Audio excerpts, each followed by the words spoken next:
तो साथियों नमस्कार, स्वागत है आप सबका आपके अपने चहेते संस्थान में। और मैं हूं डॉक्टर अम्बरीश।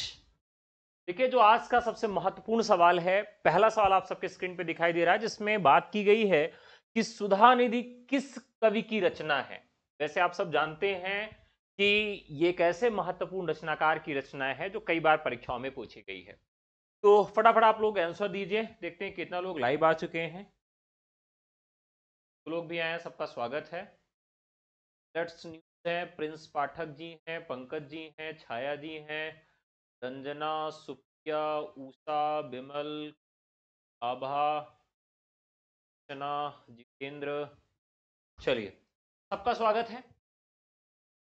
और भी लोग आ रहे हैं, धीरे धीरे आते जाएंगे। क्लास शुरू करते हैं अब, ठीक है। तो आज का सबसे पहला सवाल आप सबके सामने स्क्रीन पे है। देखिए, यहां पर सुधा निधि की बात की गई। सुधा निधि रचना पूछी गई है कि किस, तो तोस की है, रसलीन की है, चिंतामणि की है, या फिर याकूब खां की रचना, ये आपको बताना है। एक मक्खी आज बहुत परेशान कर रही है, वो भी पढ़ना चाहती है, और जब वो बैठ जाती है तो फिर बोर्ड चलना बंद हो जाता है। आप देख सकते हैं यहां पर है ये, और ये लगातार मुझे परेशान कर रही है। ये बोर्ड पे रहती है तो पेन नहीं चलती है, जहां जहां चलती है ये खुद ही चलती जाती है। तो मैं इनसे काफी देर से निवेदन कर रहा हूं कि आप चली जाइए, लेकिन फिर से आके बैठ जाती हैं। चलिए,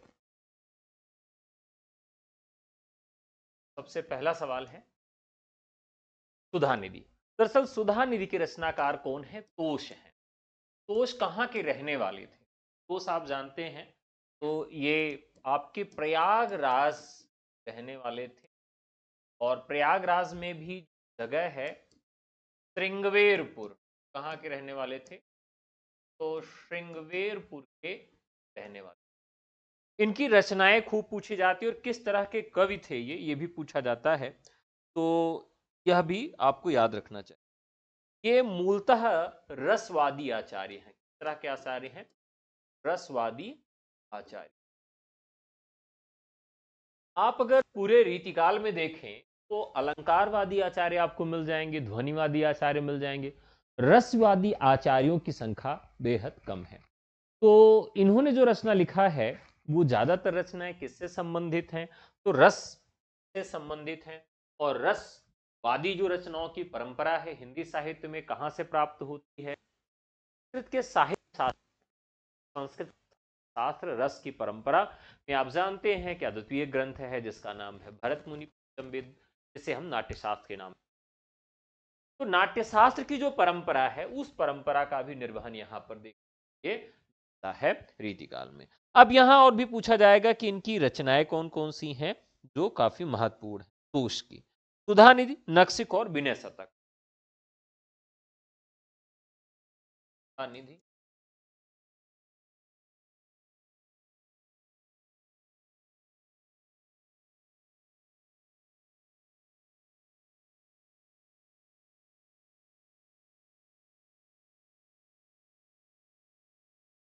शतक का मतलब क्या होता है कि जहां पर 100 हो, 100 हो, यानी पदों की संख्या जहां पर 100 हो, उसे हम शतक के नाम से जानते हैं। ठीक है, तो चलिए आगे बढ़ते हैं अगले सवाल की तरफ। काव्यांग के रूप में ब्रजभाषा, काव्यांग के रूप में ब्रजभाषा की विशेषता, तुक का सर्वप्रथम विवेचन करने वाले आचार्य हैं सोमनाथ, चिंतामणि, भिखारीदास, या फिर रसिक गोविंद। चलिए बताइए फटाफट, काफी यह भी मजेदार प्रश्न है। देखिए, मैं आपको बार बार बता चुका हूं कि ऐसे आचार्य कवि हैं जिनका जन्म कहां हुआ? प्रतापगढ़ में। और इन्होंने जितनी भी रचनाएं लिखी वह इनके नाम के अनुकूल नहीं बैठती। और इन्होंने जो काव्य पंक्तियां दी हैं, जो बहुत चर्चित काव्य पंक्तियां, वो भी इनके नाम के अनुकूल नहीं बैठती हैं। जैसे कहते हैं कि रिजी है सुकबी तो कविताई, ना ही तो राधिका कन्हाई सुमिरन को बहानो है। ऐसा भिखारी दास लिख सकते हैं। अच्छा, आवाज फंस रही है, आवाज फंस रही है। अच्छा चलिए,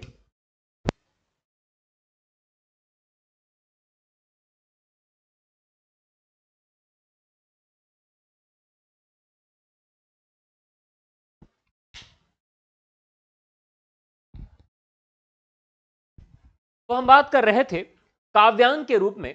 काव्यांग के रूप में ब्रजभाषा की विशेषता तुक का सर्वप्रथम विवेचन करने वाले कौन है? तो प्रतापगढ़ के निवासी,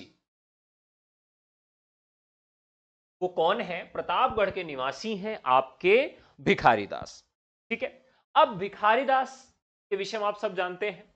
भिखारीदास जो हैं, इन्होंने तुक का सर्वप्रथम विवेचन किया। तुक का मतलब क्या होता है कि जैसे आप छंद जब पढ़ते हैं तो उसमें क्या क्या मिलता है?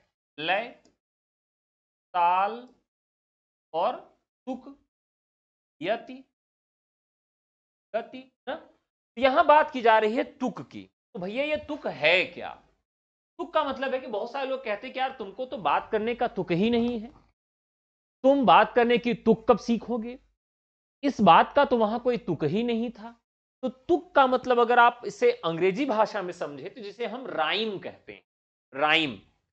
अब पहले पंक्ति का अंत जिससे हो, दूसरी पंक्ति का भी अंत अगर उसी वर्ण से हो रहा है तो क्या बनेगा? यहां पर ये राइम बन जाएगा, यानी कि तुक बन जाएगा। तो जैसे आप अनुप्रास में अंत्यानुप्रास देखते हैं तो अंत्यानुप्रास में क्या मिलता है? हमें तुकांत मिलता है।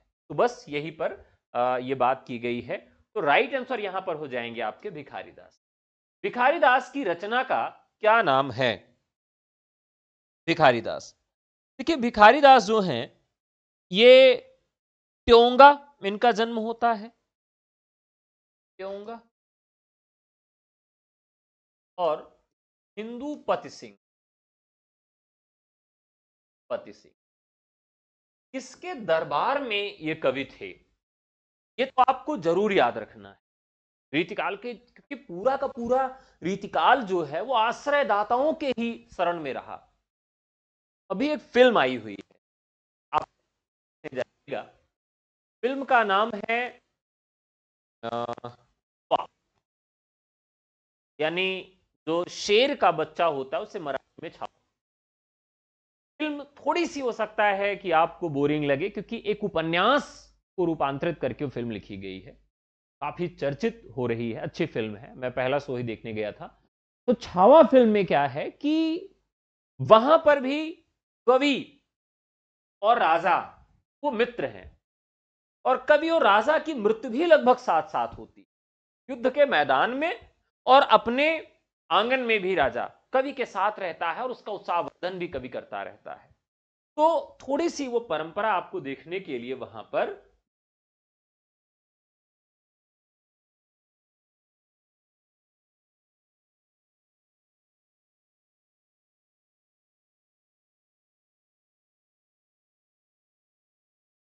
हाँ। तो हिंदू पति सिंह के दरबार में ये भिखारी दास जी रहते हैं, और कई बार ऐसा भी प्रश्न बनता है भिखारी दास को लेकर, और भिखारी दास की जो रचनाएं हैं वो भी काफी महत्वपूर्ण हैं, तो उसे भी आप याद रखेंगे। देखिए इनकी रचनाओं को हम अगर वैसे याद रखा चाहें तो नाम कोश, भिखारियों का नाम हर व्यक्ति याद रखता है, इन्हें रस का सारांश मालूम होता है, ठीक है, क्योंकि हर एक रस ये चखे होते हैं। छंदार्णो पिंगल ये काफी महत्वपूर्ण रचना है, छंदार्णो पिंगल। ये छंद तो बोलते हैं लेकिन व्यंग भी बोलते हैं, पिंगल का मतलब व्यंग भी बोलते हैं। आजकल काव्य का निर्णय कौन लोग कर रहे हैं?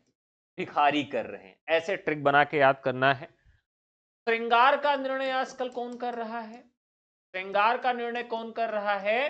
तो भिखारी लोग ही आजकल श्रृंगार का निर्णय कर रहे हैं। विष्णु पुराण भाषा,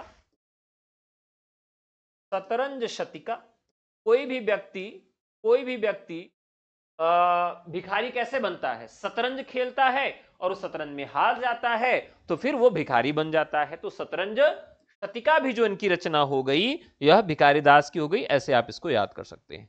इसके अलावा विष्णु पुराण भाषा, विष्णु पुराण भाषा और अमरकोश, तो ये सारी रचनाएं अगर आप ऐसे जोड़ के याद करें तो आसानी से आपको याद रहेंगे। तो ये जो रचनाकार हैं जिनका नाम है भिखारी दास, 1728 से 1750 इनका समय माना जाता है। 1728 से 1750 तक भिखारी दास का समय माना जाता है। इनकी रचनाएं कैसे याद रखना है? याद रखना है काव्य का निर्णय कौन करता है? भिखारी करते हैं। नामकोश, रस सारांश, रस का सारांश भी कौन जानता है? भिखारी जानता है। इस तरह से आपको याद रखना है। ठीक है, चलिए। रीतिकाल में बेनी नाम के कितने कवि हुए हैं? रीतिकाल में बेनी नाम के कितने कवि हुए? फटाफट बताइए, काफी आसान है और काफी कठिन सवाल भी है।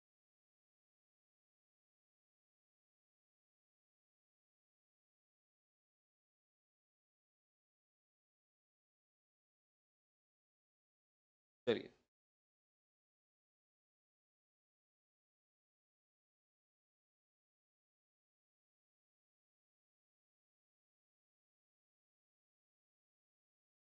अब यहां पर 2, 3 या 4, जैसे आप देखते हैं कि रीतिकाल में ठाकुर के नाम से 3 कवि मिलते हैं।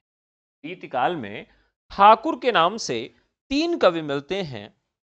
वैसे ही रीतिकाल में बेनी के नाम से 3 कवि मिलते हैं। और बेनी शब्द का अर्थ क्या होता है? ठीक है, बेनी शब्द का अर्थ क्या होता है? तो चोटी होता है। ठीक है, चोटी, यानी जो चोटी बच्चों की बनाई जाती है, या बड़ी या लड़कियां जो चोटी बनाती हैं ना, उसे हम क्या कहते हैं? बेनी कहते हैं। शकुंतला नाटक के रचनाकार कौन हैं? शकुंतला नाटक के रचनाकार कौन हैं?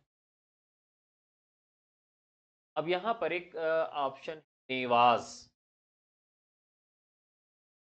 ठीक है, शकुंतला नाटक ये काफी चर्चित नाटक है। शकुंतला नाटक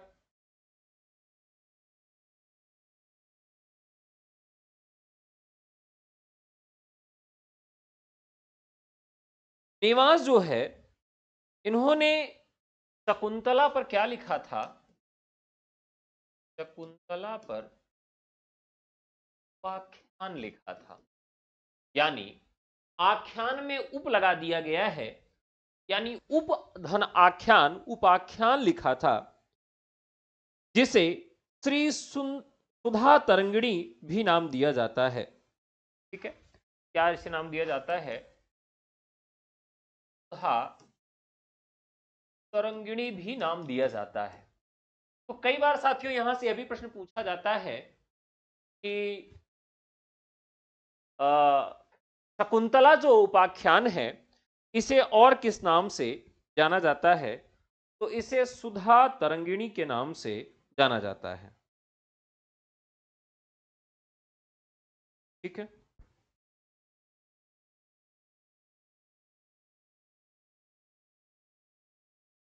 सुधा तरंगिणी के नाम से जाना जाता है।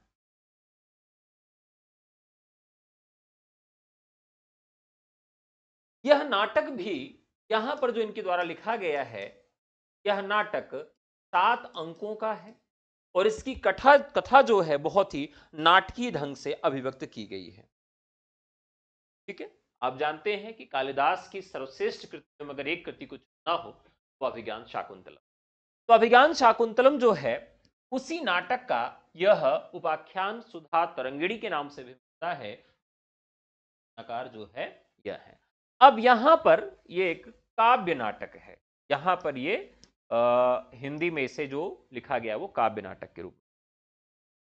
जसवंत सिंह द्वारा रचित नाटक कौन सा है? जसवंत सिंह, फटाफट बताइए। इनकी एक और रचना है जसवंत सिंह की, जो काफी चर्चित है और बहुत ही महत्वपूर्ण रचनाओं में से एक है। जसवंत सिंह, बताइए। देखिए, जसवंत सिंह द्वारा रचित नाटक है हनुमान नाटक, भाषा भरण, भावाभूषण और प्रबोध चंद्रोदय नाटक। ठीक है, तो इनके द्वारा लिखा गया है प्रबोध चंद्रोदय नाटक। क्या लिखा गया है?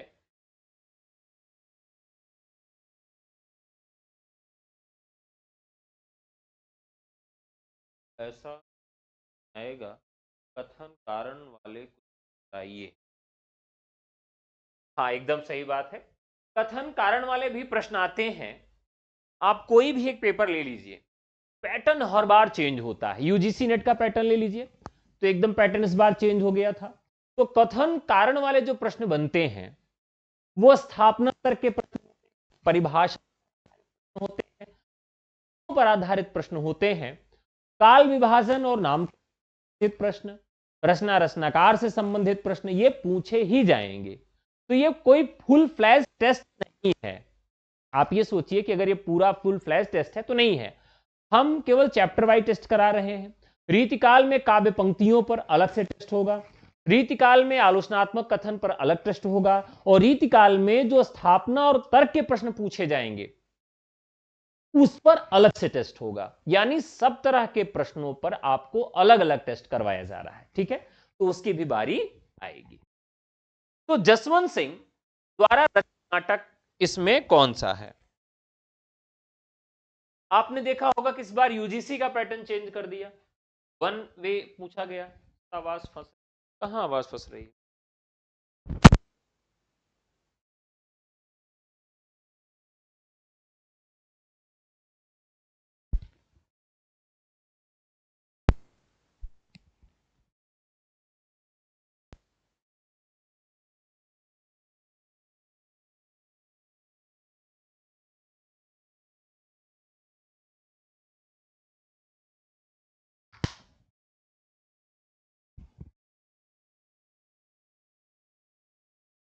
ठीक है,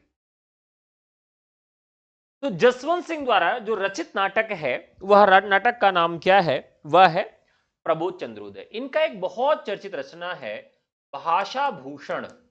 भाषा भूषण। तो पूछा जाता है कि यह भाषा भूषण जो ग्रंथ है इसका विषय क्या है? भाषा भूषण, मैंने आपको बताया है कि कहीं भी अगर भूषण शब्द लगा हुआ दिखे तो एक ट्रिक आप बना लीजिए कि पूरा 100% तो नहीं कह सकते, लेकिन पूरी संभावना रहेगी कि वह ग्रंथ जो है वह अलंकार से संबंधित ग्रंथ होगा। तो भाषा भूषण जो ग्रंथ है आपका अलंकार से संबंधित है। अपरोक्त सिद्धांत, अनुभव प्रकाश, आनंद विलास, सिद्धांत बोध और सिद्धांत सार इत्यादि इनकी रचनाएं हैं। ठीक है, अगले सवाल पे, निम्नलिखित में कौन सी रचना गोप की नहीं है? निम्नलिखित में से कौन सी रचना गोप की नहीं है? तो इनकी रचना का नाम क्या है? रचना का नाम है रामा अलंकार, रामचंद्र, रामचंद्र भूषण और राम चंद्राभरण। ये तीन रचनाएं इनकी इस तरह से मिलती हैं जो कि राम के नाम पर आधारित। आवाज सही है भाई? आप लोग तो फिरकी ले रहे हैं हमारी बार बार कह के कि आवाज सही नहीं आ रही है।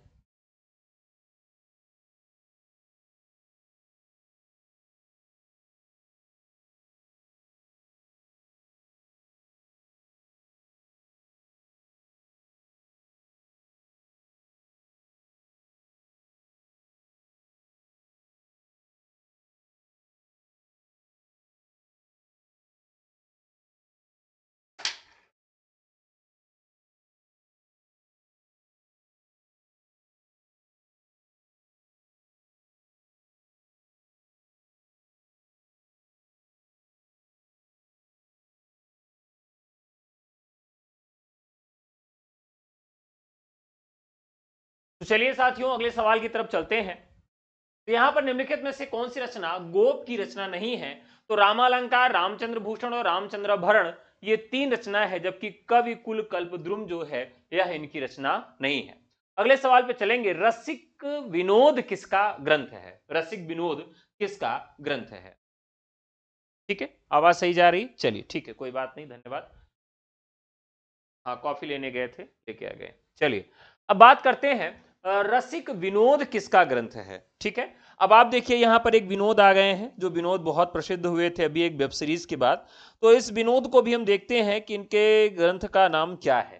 ठीक है, तो चंद्रशेखर वाजपेयी, चंद्रशेखर वाजपेयी इन्होंने क्या लिखा है? रसिक विनोद नामक ग्रंथ लिखा। चंद्रशेखर वाजपेयी ने जो ग्रंथ लिखा उस ग्रंथ का नाम क्या है? रसिक विनोद ग्रंथ। अब ये जो चंद्रशेखर वाजपेयी हैं, यह किस तरह के कवियों के अंतर्गत आते हैं, यह भी हमें मालूम होना चाहिए। तो आप सब जानते हैं कि अगर हम चंद्रशेखर वाजपेयी को रखें तो किस तरह के कवियों के अंतर्गत रखेंगे।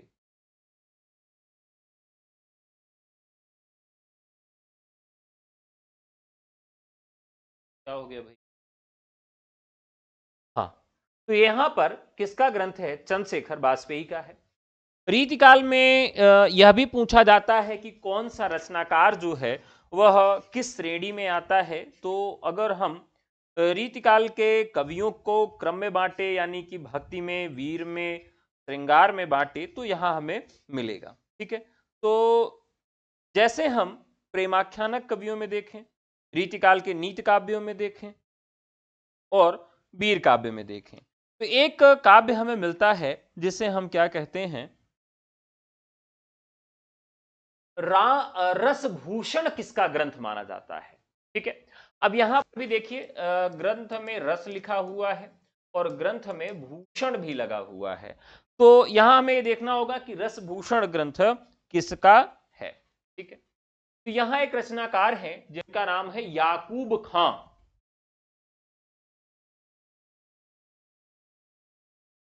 याकूब खां। याकूब खां जो है रसभूषण नामक ग्रंथ लिखा है। तो ये आसान सा सवाल है, इसको बहुत ज्यादा डिटेल में जानने की जरूरत नहीं है। सुजान चरित प्रबंध काव्य के लेखक कौन? ये बार बार मैं आपको बता चुका हूं और मेरा मन ये कहता है कि इस बार ये सवाल पूछ ही लिया जाएगा।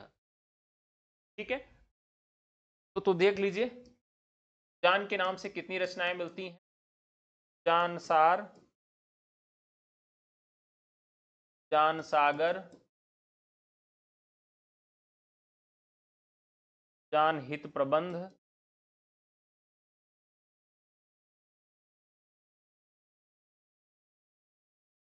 सुजान विनोद,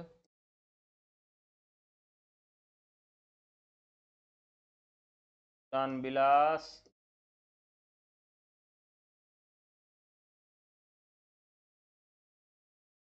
सुजान चरित। देखिए, रीतिकाल में सुजान के नाम से इतनी सारी रचनाएं मिलती हैं और इन सारी रचनाओं को मैं ट्रिक के माध्यम से आपको याद करवा चुका हूं कि अगर कभी भी कंफ्यूजन तो हो जाएगा। तो सुजान सार, सुजान सागर, सुजान हित प्रबंध, सुजान विनोद, सुजान विलास, सुजान चरित, ये सारी रचनाएं हैं। अब मैं आपको बताया हूं कि चरित जो है, चरित चरित अगर आप किसी सूडान के व्यक्ति के साथ डांस करते हुए दिखें तो क्या कहा जाएगा? यार पता नहीं किस चरित्र का लड़का है या लड़की है, बताओ, इतना काला कलूटा में क्या देख रहा है या क्या देख रही उसके साथ डांस कर रहा है। यानी वो आपके चरित्र पे उंगली उठेगी। यानी सूदन ये को हम कैसे याद किए थे? सुजान से याद किए।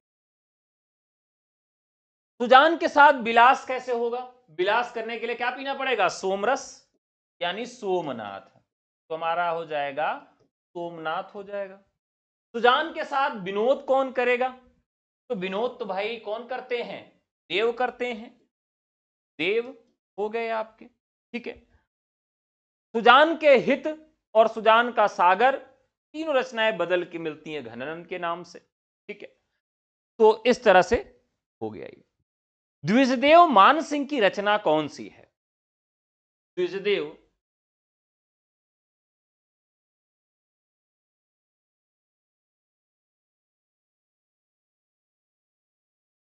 अरे भाई कमेंट में क्या रखा है? कमेंट देख जाने दीजिए, बात नहीं। चलिए, यहां पढ़िए और इसी पर ध्यान केंद्रित रखिए। कमेंट केवल एक मोह माया है। ठीक गया? चलिए आगे बढ़।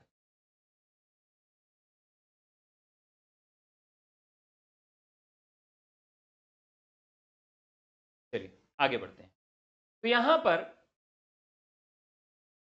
द्विजदेव, द्विजदेव जिनका नाम है मान सिंह, ये राजा थे। कहां के राजा थे? ये राजा थे आपके अयोध्या के। कहां के राजा थे साथियों? तो ये अयोध्या के राजा थे। और राजा होते हुए इनका जो मुख्य ध्येय था वो कविता का भी था ना। मुख्य ध्येय इनका किस चीज का था? तो कविता का भी था। तो राइट आंसर होगा श्रृंगार लतिका और श्रृंगार बत्तीसी। कैसे याद रखेगा, कैसे याद रहेगा? तो राजा थे, तो राजा लोग कैसे होते हैं?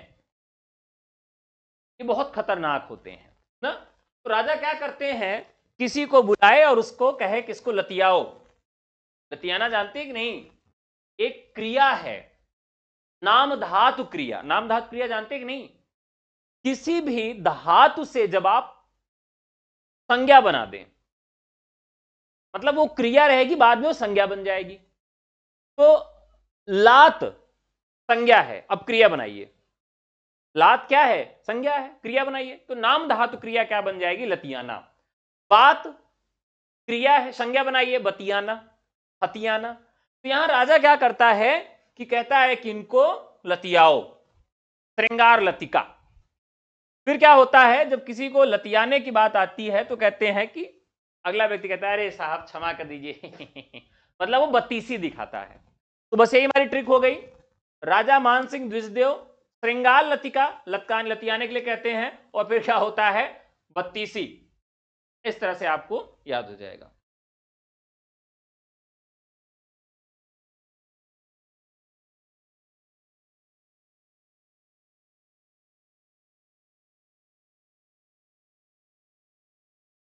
क्या दिक्कत है भाई? एग्जैक्ट कमेंट करिए। मोह माया नहीं जाने अनजाने। क्या कोई सवाल मुझसे गलत हो गया है? कोई सवाल गलत हो गया है क्या? टिक क्या प्रॉब्लम है क्लास में? आप किसी, अच्छा, ये प्रॉब्लम है कि मैं कमेंट का जवाब नहीं देता हूं। अच्छा ठीक है, मैं बेहद क्षमा प्रार्थी हूं।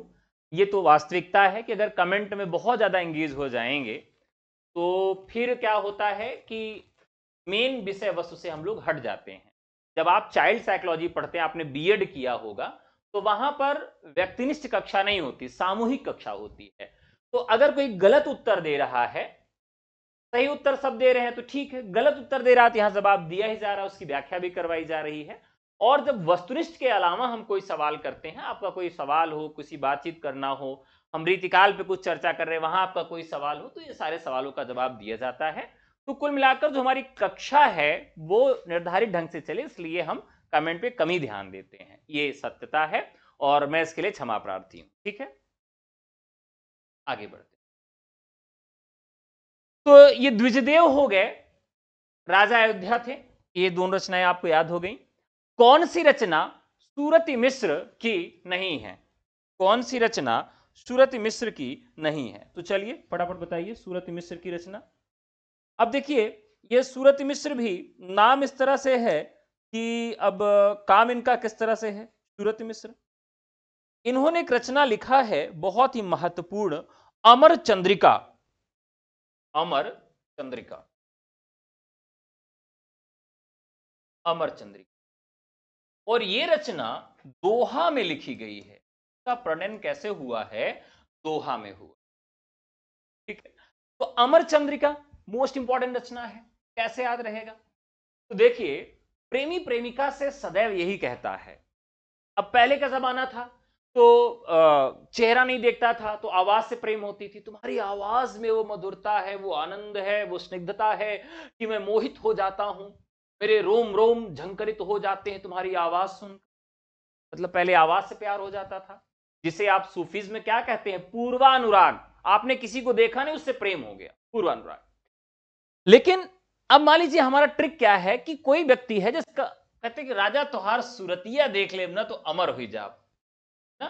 यहां का मतलब यह है कि जो अमर चंद्रिका है, अमर कैसे होंगे? जब तुम्हारी सूरत देख लेंगे। तुम्हारी सूरत जब तक नहीं देखते हैं तब तक मेरा अमरत्व नहीं मिलता है। तो अमरत्व कैसे मिलेगा? तुम्हारी सूरतिया देख के मिलेगा। अब ये दोहा छंद में लिखा गया है, किसकी कृति है? तो ये अमर चंद्रिका सूरत मिश्र ने लिखा है, बिहारी सतसई की टीका है। क्या है ये? बिहारी सतसई की ये टीका है। ठीक है, ये सूरत मिश्र की बहुत चर्चित रचना है। अब कौन सी रचना सूरत मिश्र की नहीं है? तो अलंकार माला, रस रत्नाकर और नक्शिक है, कवि प्रिया नहीं है। कौन सी रचना नहीं है? कवि प्रिया नहीं है। ठीक है, चलिए अगला सवाल। रीतिकाल में खटमल की 22वीं हास्य ग्रंथ की रचना किसने किया था? आज ही हम लोगों ने कुछ हास्य रचनाओं की चर्चा किया था। रीतिकाल में कुछ हास्य काव्य ग्रंथ भी लिखे गए हैं, तो उसी में यह ग्रंथ था, हास्य काव्य से संबंधित ये ग्रंथ है। तो रीतिकाल में जो हास्य काव्य से संबंधित ग्रंथ हैं, उनमें से यह ग्रंथ है जिसको काफी महत्वपूर्ण माना गया। रचना का नाम क्या है? खटमल। ध्यान रखिएगा, खटमल जो ग्रंथ है, एक गाना आया इस पे, एक खटमल था सयाना, घर में था उसका आना जाना ना। आप देखिए, तो इस खटमल पर भी गाना बनाया गया। अब ये छोटी सी बात है, लेकिन ये बहुत बड़ी बात है। तो आप देखिए कि भारतेंदु युग में एक ऐसे रचनाकार हुए जो ऐसे हर छोटी चीज पे रचना लिखते थे, और इसी को क्या कहते हैं? तो हम कहते हैं, जो आगे चलकर बहुत ज्यादा विस्तृत हो गई, कहां पहुंचकर? द्विवेदी युग में। कहां पहुंच के? द्विवेदी युग। द्विवेदी युग में आ जाती है। तो इतिवृत्तात्मकता, जिसे हम क्या कहते हैं? इतिवृत्तात्मकता कहते हैं। तो एक बार आप सब हमें कमेंट करके बता दें, इतिवृत्तात्मकता जो है वह किस काल की विशेषता थी? तो इतिवृत्तात्मकता में होता क्या है कि कोई छोटा विषय हो, छोटा से छोटा विषय हो, उस पर भी रचना करना है। ठीक है, तो उसे हम, यानी जिसे हम ये कह सकते हैं कि बाल की खाल निकालना। क्या करना? बाल की खाल निकालना। और उसी वृत्तात्मकता की वजह से ही इस काल का अंत हो जाता है, इस पूरी धारा का अंत हो जाता है। ठीक है, तो इतिवृत्तात्मकता जो थी वो किस काल की देन है, ये आप हमें कमेंट करके बता देंगे। ठीक है,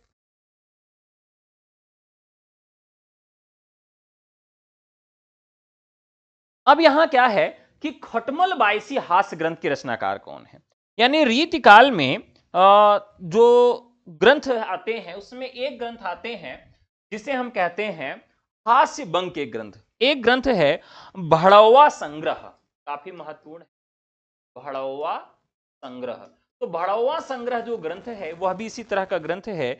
यह ग्रंथ है बेनी बंदी जन का, बेनी बंदी जन का। देखिए, भड़वा क्या है? एक प्रकार की गाली भी है। ठीक है, बहुत सारी ऐसी गालियां हैं जो आजकल बहुत प्रचलित हैं आम जनमानस में, और एक प्रकार की सांस्कृतिक गालियां होती। संस्कृत में एक भी गाली आपको नहीं मिलेगी, क्योंकि देव भाषा है। सारी गालियां इस्लाम और अंग्रेजों की देन है। तो आप अगर देखिए, जैसे एक गाली मैंने एक बार सुनी, तो मैं काफी देर उस गाली को समझने का प्रयास किया। जैसे एक गाली है दढ़ी जरा, आप लोगों ने सुना होगा। गाली क्या है? दढ़ी जरा। एक गाली है दोना फारू। ठीक है, इसके अलावा बहुत और भी छोटी छोटी गालियां आपको देखने के लिए मिलेंगी, लेकिन ये उस समय की सांस्कृतिक महत्ता को भी दिखाती है, उस क्षेत्र की महत्ता को भी दिखाने का काम करती हैं। तो इसी तरीके से जो भड़ौवा संग्रह ग्रंथ लिखा गया, वो रीतिकाल की पूरी सांस्कृतिक धारा को भी दिखाने का काम करता है। तो दढ़ी जरा अक्सर गाली दी जाती है, बहुत सारे लोग देते हैं। ये भी गाली खूब दी जाती है, दोना फारू ना। तो दोना फारू गाली तो बड़ी समस्या हुई मुझे समझने में, बाद में मालूम चला कि इसका अर्थ क्या होता है। एकदम सही बात है, द्विवेदी युग। तो भड़ौवा संग्रह भी इसी तरह का एक ग्रंथ है। अली मोहम्मद खान, एक नाम आपको मिलेगा जिनका नाम है अली मोहम्मद खान। इनकी रचना का नाम है खटमल 22वीं, और इनका एक और नाम मिलेगा। इनका नाम क्या मिलेगा? प्रीतम मिलेगा, प्रीतम। अली मोहम्मद खान, यानी इनका एक नाम और मिलेगा, आपने नहीं सुना है? अरे मेरे पास ऐसे बहुत सारी गालियां हैं। ठीक है, तो मेरा पहले पीएचडी करने का मन था इन्हीं गालियों पर ही। हर क्षेत्र की अलग अलग गालियों पर, लेकिन इस तरह का कोई मिला नहीं, तो फिर ये मन में बात रह गई। तो बहुत सारी गालियां मुझे मालूम है जो इस तरह की हैं, जो अलग अलग तरह की होती। ठीक है, चलिए, ये मतलब ये हर एक क्षेत्र की अलग अलग गालियां हैं। अलग, आगे बढ़ते हैं। जाति विलास के रचनाकार कौन है? बहुत महत्वपूर्ण ग्रंथ है जाति विलास, बताइए।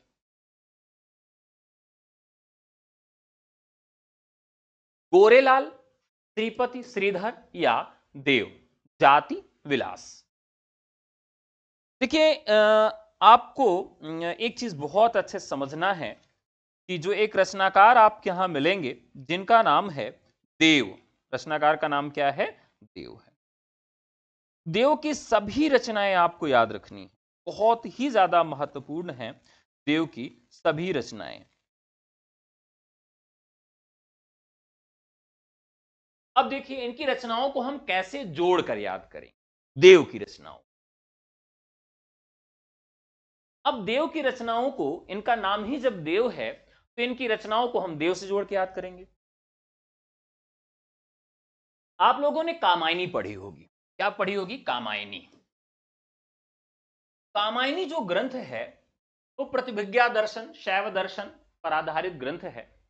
इसमें मुख्यतः क्या बताया गया है कि मानव सभ्यता और देव सभ्यता, इन दोनों का विनाश हो जाता है, पूरी सृष्टि समाप्त हो जाती है, ब्रह्मांड समाप्त हो जाता है। उसके पीछे का कारण यह था कि ये देव जो थे इतने ज्यादा विलासी हो गए थे, इनका भोग विलास लिप्सा माया मोह में ये सब भी एकदम लिप्त होते चले जा रहे थे।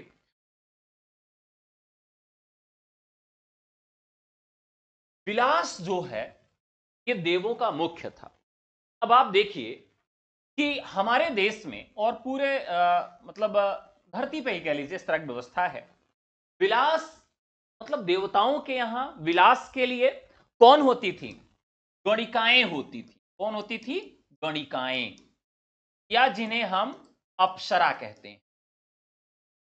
अप्सराओं का काम क्या था? देवताओं को विलास देके खुश रखना, आनंदित रखना। और उन्हीं देवताओं के संदेश को लेकर धरती पर जो आया और लोगों को अनुशासित करता है, राज करता है, उसको राजा कहते हैं। तो राजा को क्या कहा जाता है? देवों का प्रतिनिधि कहा जाता है। और देवों के प्रतिनिधि को खुश रखने के लिए एक हमारे यहां कुरीति परंपरा चली, जिसका नाम क्या था? जिसका नाम था दासी प्रथा, यानी देवदासी। दक्षिण भारत में परंपरा खूब चलती है और हिंदी में एक उपन्यास भी इस पर लिखा गया। क्या लिखा गया? कुसुम को केंद्र करके, कि नायिका जो है उसका नाम क्या था? कुसुम था। तो देवदासी, यानी हमारा कुल मिला के कहने का मतलब यह था कि जब विलास की बात आएगी तो विलास कौन सबसे ज्यादा करते थे? देव करते थे। तो इनकी रचनाओं को भी हम विलास से जोड़कर याद रखेंगे, भाव विलास। तो कैसे विलास करते थे? भाव से करते थे। किसके साथ विलास करते थे? भवानी के साथ विलास करते थे। कैसे विलास करते थे? तो कुशलता से विलास करते थे। ठीक है। किससे विलास करते थे? तो सभी जाति के लोगों से विलास करते थे। कैसे विलास करते थे? तो रस पीकर विलास करते थे, यानी रस विलास हो गया। ठीक है। अब यहां पर आप देखें तो ये 5 रचनाएं ऐसी हैं जिन 5 रचनाओं में, हाँ एकदम, कुसुम कुमारी देवकीनंदन खत्री की उसमें भी है। इसके अलावा अगर आप देखें तो एक रचना है उनकी शास्त्री जी की। तो पहली बार उसमें वेश्यावृत्ति या देवदासी प्रथा पर हिंदी में लिखा गया पहला उपन्यास है। ठीक है, शास्त्री जी का।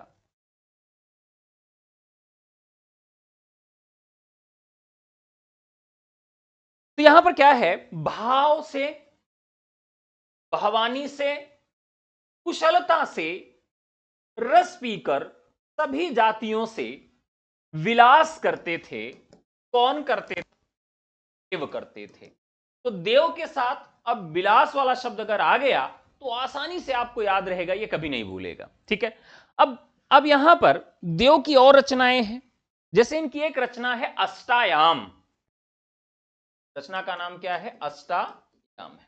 मैं बार बार आप सबको बता चुका हूं कि अष्टायाम जो रचना है, अष्टायाम जो रचना है,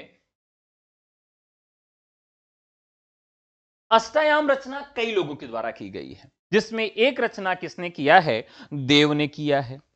ठीक है, इनकी एक रचना और काफी महत्वपूर्ण है जो पूछी जा सकती है। क्या पूछी जा सकती है? रचना का नाम है प्रेम चंद्रिका। ठीक है, अब इसे कैसे याद रखेंगे? तो एक बहुत दमदार ट्रिक है आपके लिए। देखिए, जो देव हैं यानी इंद्र थे, इन्होंने क्या काम किया? इन्होंने चंद्रिका यानी चांद को कहा कि भैया थोड़ा पहले निकल आइए और ब्रह्ममुहूर्त का आभास हो जाए तो हम जाएं क्या करने के लिए? विलास करने के लिए। ये कथा आपको मालूम ही हो। तो चंद्रमा जी जो है, जो उनकी चंद्रिका है, वो पहले ही उदित हो जाती हैं और क्यों जाते हैं? कहते हैं हम प्रेम करने जाएंगे। कौन थे? देव थे। तो ऐसे याद हो जाएगा, प्रेम चंद्रिका, प्रेम करने के लिए उन्होंने चंद्रिका को कह दिया और इसीलिए चांद को बाद में श्राप दे दिया गया कि जाओ तुम्हारे पर हमेशा कलंक रहेगा। ठीक है, हाँ हाँ, एकदम सही बात है संगीता जी। देव, रहीम, रसखान, नाभादास। ठीक है, तो यहां पर प्रेम चंद्रिका भी आपको ऐसे याद रहेगी। इस तरह से इस ट्रिक से आप इसको याद कर सकते हैं। अगर देवों की पूजा करेंगे तो क्या मिलेगा आपको? सुख सागर मिलेगा। सुख सागर तरंग आपको मिलेगा, देव की पूजा करेंगे तो मिल जाएगा। ठीक है, इसके बाद इनकी एक और रचना है जो आपको याद रखना है, सुजान विनोद। सुजान विनोद, तो अभी भी मैंने आपको इस रचना को भी याद कराया था सुजान वाली रचना के साथ। ठीक है, चलिए आगे बढ़ते हैं। छंद विचार के रचनाकार कौन हैं? छंद विचार के रचनाकार कौन है? तो ये हैं चिंतामणि।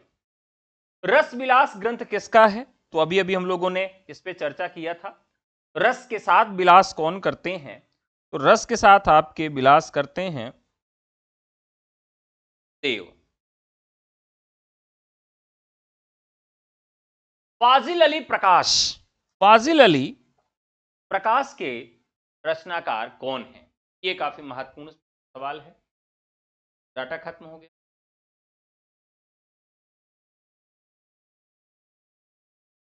चलिए फटाफट बताइए, फाजिल अली प्रकाश के रचनाकार कौन है? तो 16 का सी दे रहे हैं, 15 का सी दे रहे हैं। सी, सी ऑप्शन श्रीपति का है फाजिल अली प्रकाश। एक बार आप सब फटाफट, जितना जल्दी आप लोग जवाब देंगे उतना जल्दी हम सवाल को आगे लेके बढ़ेंगे। फाजिल अली प्रकाश।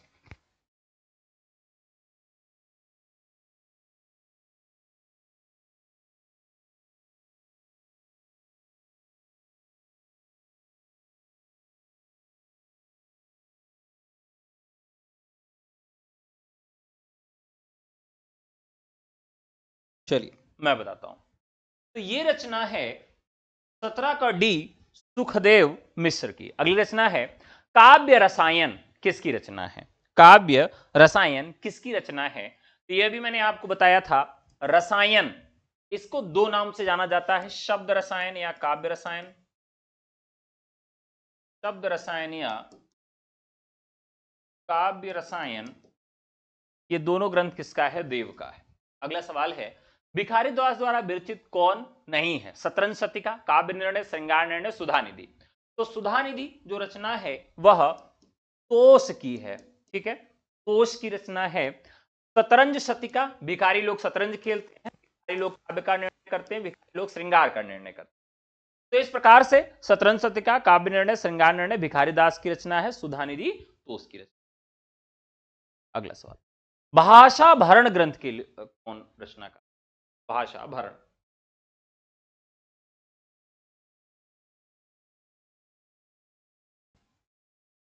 बताइए। भाषा भरण के रचनाकार कौन है? यहां भाषा भूषण नहीं है, भाषा भूषण नहीं है, ये बैरिशाल हैं। कौन है? बैरिशाल हैं। रसरंग की रचना किसने की है? रसरंग की रचना किसने की है?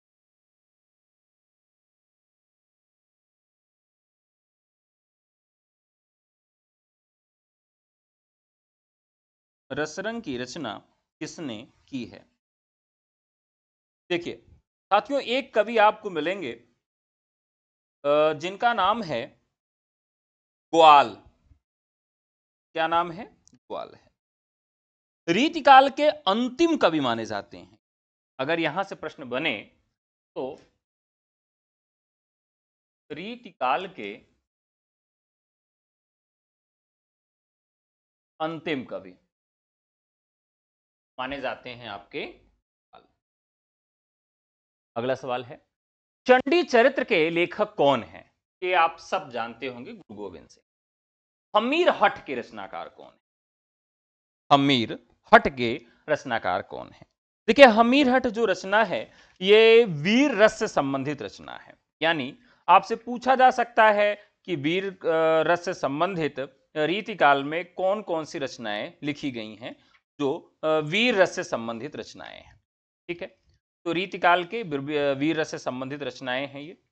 हमीर हठ के रचनाकार कौन है? चलिए देखिए, अब यहां श्रीधर, सारंगधर, श्रीपति और ग्वाल, तो ग्वाल तो कौन हो जाते हैं? सबसे अंतिम कवि हो जाते हैं।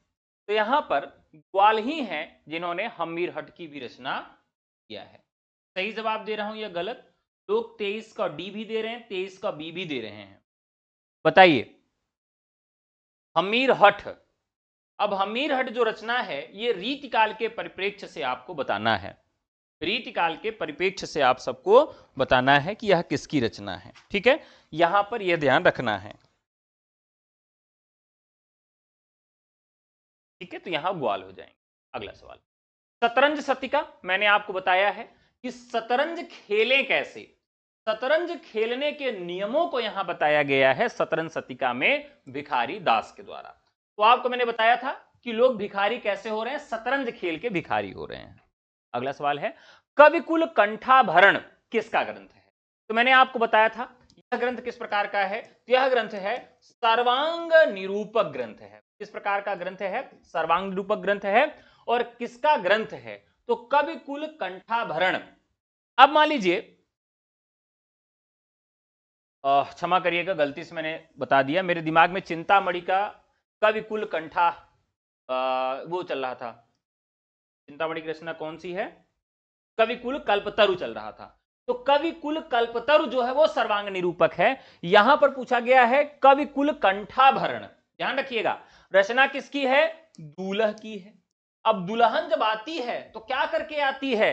श्रृंगार करके आती है, यानी आभूषण को पहन कर आती है। तो इस प्रकार से यह अलंकार निरूपक ग्रंथ हो जाएगा और होगी रचना किसकी? दूल्ह की। ठीक है, दुल्हन जब आती है तो श्रृंगार करके आती है और कंठ भर भोजन करवाया जाता है न, छक्कर भोजन लोग करते हैं। श्रृंगार मंजरी के रचयिता कौन है? तो प्रताप शाही हैं। इन्हीं की एक रचना है व्यंगार्थ कौमुदी। ठीक है, व्यंगार्थ कौमुदी भी इन्हीं की रचना है। रसक रंजन किसकी रचना है? रसिक रंजन, तो ये कुमार मणि की रचना है, बहुत महत्वपूर्ण है, कुमार मणि है। अगला सवाल, नवरस तरंग किसकी रचना है? नवरस तरंग बताइए। तो यहां पर मैंने आपसे एक सवाल पूछा था शुरुआत में ही कि हिंदी में कितने ऐसे कवि हैं जो बेनी के नाम से प्रसिद्ध हैं। किसके नाम से प्रसिद्ध हैं? बेनी के नाम से प्रसिद्ध, बेनी प्रवीण। अब देखिए यहां पर इनकी रचना है श्रृंगार भूषण। श्रृंगार भूषण एक ग्रंथ का नाम है। एक ग्रंथ का नाम है नवरस तरंग। नवरस तरंग, और ये रचना कब की है? तो 1718 ईस्वी की है। और नाना राव प्रकाश, एक रचना और मिलती है, नाना राव प्रकाश। तो तो ये 3 रचनाएं हैं जो काफी महत्वपूर्ण है, श्रृंगार भूषण, नवरस तरंग और नानाराव प्रकाश। तो ये कुल मिला के किसकी रचना हो जाती है? कहे कभी बेनी बेनी ब्याल की बुराई लीनी। ये अलंकार के तौर पर भी पूछा जाता है। श्रृंगार लता और फाजिल अली प्रकाश किसकी रचना है? तो अभी भी हम लोगों ने देखा था श्रृंगार लता और फाजिल अली प्रकाश, ये दोनों रचनाएं किसकी हैं? तो राइट आंसर हो जाएगा सुखदेव मिश्र की। अगला, वर वधु विनोद किसकी रचना है? वर वधु विनोद किसकी रचना है? तो ध्यान रखिएगा, कालिदास त्रिवेदी की एक किस प्रकार के हैं, इनकी एक रचना और है। कालिदास त्रिवेदी की एक रचना और है जिसका नाम क्या है? कालिदास हजारा। का नाम क्या है? कालिदास हजारा। ठीक है, तो कालिदास हजारा भी बहुत महत्वपूर्ण कृति है। कुल मिला के इतिहास, हिंदी साहित्य का जो इतिहास है उसके लेखन स्रोतों में यह ग्रंथ आता है। कवियों ने, रचनाकारों ने, इतिहासकारों ने कालिदास हजारा को स्रोत ग्रंथ के रूप में लिया है। ठीक है, अगला कृति है प्रेम चंद्रिका। अभी अभी मैंने इसकी एक ट्रिक बताई थी कि देव क्या करते हैं? विलास करते हैं। उन्होंने विलास करने के लिए चंद्रमा को कहा भैया थोड़ा पहले ही आप निकल जाइए, तो ऋषि महोदय समझें कि सुबह हो गई है, तो मैं क्या कर लूं, विलास करूं। तो उन्होंने प्रेम करने के लिए चंद्रिका को क्या कहा कि आप पहले निकल जाइए। तो प्रेम चंद्रिका किसकी रचना हो जाएगी? देव की रचना हो जाएगी। इस तरह से हम आसानी से इसको याद कर सकते हैं। वृत्त विचार के रचनाकार से हैं वृत्त विचार। देखिए, तो वृत्त विचार पुहकर हैं वृत्त विचार, और ये किससे संबंधित ग्रंथ है? तो यह भी आपका श्रृंगार छंद से संबंधित ग्रंथ। जंगनामा, जंगनामा श्रीधर की रचना है। राम सतसई की रचनाकार। अब देखिए यहां पर सतसई परंपरा पूछी जाती है कि इनमें से किसने सतसई परंपरा का ग्रंथ नहीं लिखा है। ठीक है, तो यहां पर एक कवि हैं जिनका नाम है राम सहाय। क्या नाम है? राम सहाय। तो इन्होंने राम सहाय से केवल राम शब्द लिया और इन्होंने बिहारी सतसई के अनुकरण पर, जो कि गाथा सप्तशती पर एक प्रभावित ग्रंथ है, तो राम सतसई यहां पूछा भी जा सकता है इनमें से किसने सतसई परंपरा का ग्रंथ नहीं लिखा है। तो यहां पर याद रखना होगा राम सहाय ने राम सतसई लिखा। रीतिकाल में सूक्तिकार के रूप में कौन प्रसिद्ध हैं? वृंद, कृष्ण कवि या फिर बिहारी? तो रीतिकाल में सूक्तकार, सूक्त का मतलब क्या होता है कि एक ही दोहे में पूरी बात को कह देना, यानी एक ही दोहे में पूरी बात को कह दिया जाता है। ठीक है, जैसे नीति काव्य के दोहे होते हैं ना, तो इसी तरीके से यहां पर ये भी मिलता है हमें। तो ये हो गया, तो इसे याद रखेंगे। तो ऋत काल में सूक्तिसार कौन है? तो हमारे हैं वृंद। इनकी भी एक रचना है वृंद सतसई। क्या है? वृंद सतसई। तो सतसई परंपरा में इनका भी एक ग्रंथ मिलता है। अगला सवाल, यमक सतसई किसकी रचना है? यमक सतसई किसकी रचना है? यह भी कई बार हम लोग चर्चा कर चुके हैं। तो यह है पद्माकर की रचना। यमक सतसई किसकी रचना है? पद्माकर की रचना है। चलिए, काव्य निर्णय आसान है भिखारीदास का। सरोज कलिका किसकी रचना है? यह काफी महत्वपूर्ण सवाल है। सरोज कलिका, यह श्रीपत की रचना है। सरोज कलिका किसकी रचना है? श्रीपत की रचना है। 139। रस रत्नाकर के रचयिता कौन है? यह भी काफी महत्वपूर्ण सवाल है। रस रत्नाकर, तो यह रचना है भूपति की। जो सिंगल रचनाएं हैं, यानी इसमें और कुछ आपको याद करने की जरूरत नहीं है। रस रत्नाकर, आपको भूपति याद कर लेना। श्रृंगार निर्णय किसकी कृति है? तो श्रृंगार का निर्णय कौन करता है? भिखारी करते हैं। दिक्कत नहीं, आसान सा। सुजान विलास, मैंने आपको बताया था देव, बोधा, सोमनाथ, तो 3 ही ऑप्शन है। तो विलास कैसे कोई करता है? जब वो सोमरस पी लेता है। तो सुजान के साथ विलास कब करेगा? सुजान विलास सोमनाथ हो जाए। अब लेकिन ध्यान रखना है कि ये राजा सूरजमल पर लिखा हुआ एक प्रशस्त या आख्यान काव्य है। और इससे भी मजेदार बात, यह रचना वीर रस में है, इसे भी याद रखना है। और इससे एक और मजेदार बात, यह रचना प्रबंध काव्य के रूप में लिखी गई। किस रूप में लिखी गई है? यह रचना प्रबंध काव्य के रूप में लिखी गई। नींद आ रही है? चलिए, अब भैया दूर है नहीं तो जगा देते आपको। आपके घर में अगर कोई हो तो उसे कहिए कि एक थप्पड़ आपको आके मार दे जोर से, और कोई न हो तो अपने हाथ से एक थप्पड़ मार लीजिए, तुरंत नींद चली जाएगी। या तो इसे खोपड़िया पकड़िए और एक बाल्टी में डुबा दीजिए कुछ देर तक, फिर देखिए तुरंत सारी नींद भाग जाएगी। चलिए आगे बढ़ते हैं। भाई, सुख सागर तरंग के रचनाकार कौन है? सुख सागर तरंग के रचनाकार कौन है? यह भी काफी महत्वपूर्ण सवाल है। सुख सागर तरंग, बताइए।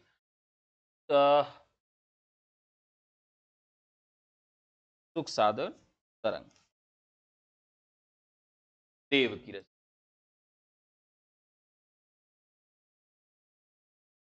ठीक है। जंजीरा बंद कृति किसकी है?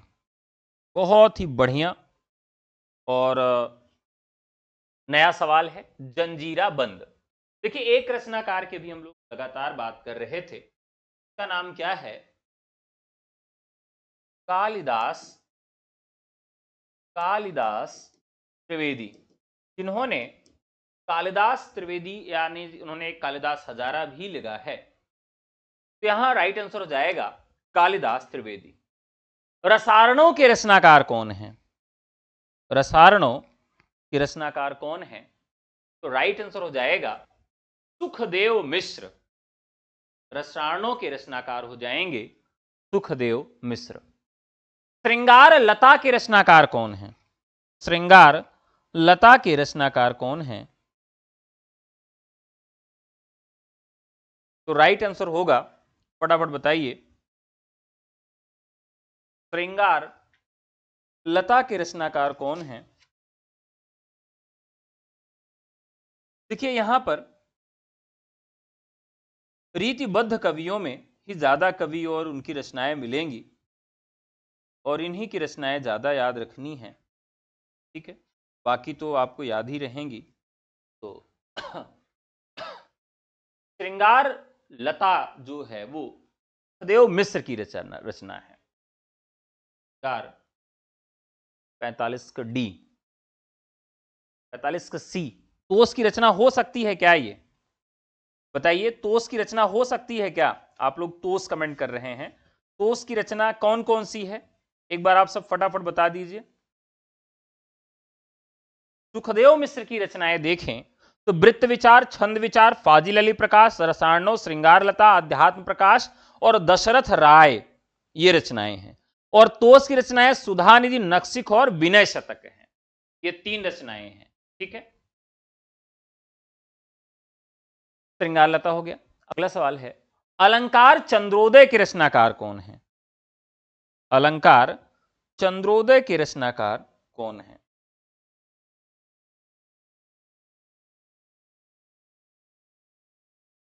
अलंकार चंद्रोदय के रचनाकार कौन है? तो राइट आंसर हो जाएगा रसिक सुमति। कंठाभूषण के रचनाकार कौन है? भूषण का मतलब यह अलंकारवादी ग्रंथ हो गया ना, मैंने आपको बताया ही था। तो कंठ में आभूषण कौन पहनते हैं? कंठ में आभूषण कौन पहनते हैं? भूपति पहनते हैं। कैसे याद रहेगा कि कंठ में भूषण कौन पहनता है? तो भूपति पहनते हैं। रस पीयूष निधि के रचनाकार कौन है? रस पीयूष निधि के रचनाकार कौन है? तो रस पीयूष निधि, रस कौन पीता है? रस क्या है? तो रस सोम है। ऐसे याद रखेंगे तो यहां भी कोई दिक्कत नहीं होगी। रस क्या है? सोम है। गोपी पच्चीसी किसकी रचना है? गोपी पच्चीसी किसकी रचना है? बताइए। तो गोपी पच्चीसी, ग से गोपी और ग से ग्वाल, तो ये भी रचना किसकी हो जाएगी? ग्वाल की।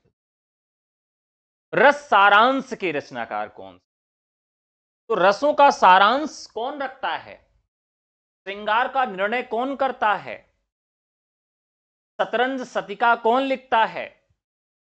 ये सारे रचनाकार कृतियों के रचनाकार भिखारी दास हैं।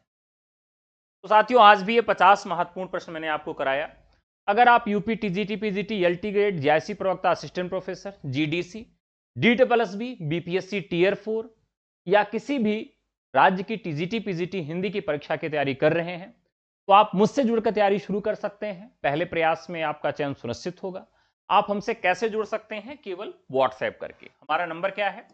98 28 95 92 37। तो साथियों, आज ही इस नंबर पर व्हाट्सएप करिए, हमारी टीम आपसे खुद संपर्क करेगी, बात करेगी। तो आज के सवाल कैसे लगे जरूर बताइएगा। कल पुनः आप सबसे इसी समय मुलाकात होगी। तब तक के लिए नमस्कार, जय हिंद, धन्यवाद, शुभ रात्रि।